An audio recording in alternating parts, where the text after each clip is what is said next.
Thanks, Cian Corley. The Taoiseach said that he hasn't taken any gambles in terms of COVID. I mean, I just don't think that's historically accurate. Ultimately, I hope that we have a public inquiry into the management of COVID, and it'll be for them to judge. But he also says, and this is very much for us today, that there's no gamble being taken at the moment.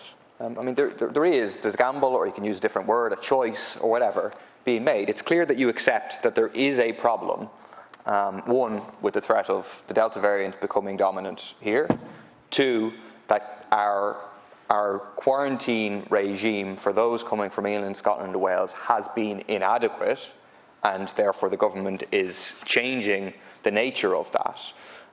But the problem that I see is the way that the nature of it is being changed. What's being changed is the length of time. So going from 5 days to 10 days at home. And it seems to me there's strong evidence to suggest that the problem isn't mainly with the length of time, it's the fact that it's at home quarantine. I wonder, for example, what percentage of all those who are supposed to be at home quarantining have gotten a PCR test after 5 days? That would be an interesting statistic to see. Because the main point is the flaws in the at-home quarantine model, because of very many people who don't have a home where they can self-isolate, where they can quarantine safely because they share a home and so on, and for many others who can't do it without the kind of supports that would come with a proper mandatory hotel quarantine regime. So the government is making a choice, and the government is taking a gamble in not going for mandatory hotel quarantine, which would surely be more effective at slowing down the spread of Delta.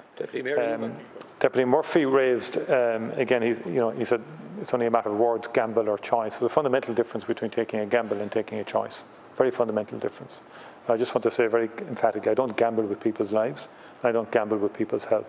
And I just want to really make that and refute any implication or innuendo to the contrary.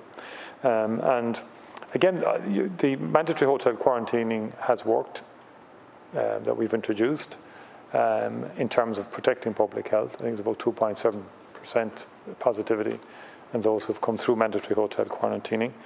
But also there's balance to be struck. There are choices and balances. And the vast majority of the House have been criticising government in the last 2 to 3 weeks because of aviation and the impact on aviation that COVID's impact on travel has had, and what opposition deputies have asserted as government policy in relation to the situation regarding aviation. People can't have it both ways.